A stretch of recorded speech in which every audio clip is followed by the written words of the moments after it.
බිලියන 7.9ක විශාල මෙඩිකියා සංශෝධනයක් මෙම සතිය අවසානයේ ක්‍රියාත්මක වන බව රජය නිවේදනය කර තිබෙනවා. නව සංශෝධනය නොවැම්බර් 1 වන දින සිට ක්‍රියාත්මක වන අතර වැඩි පිරිසකට වෛද්‍ය සේවා නොමිලේ ලබා ගැනීමට හැකි වනවා.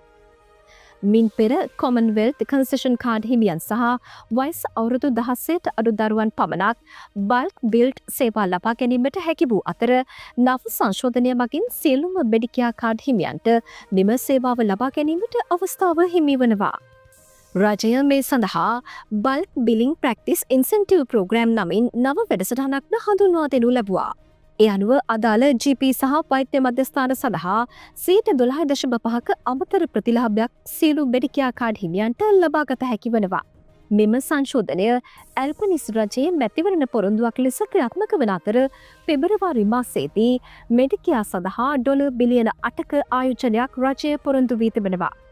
2020 සිට 24 අතර බල්ක් බිලිං අනුපාතය 89 සිට 78 දක්වා අඩුවීම නිසා මෙම සංශෝධනය ක්‍රියාත්මක කිරීමට තීරණය කර ඇති බව සඳහන්.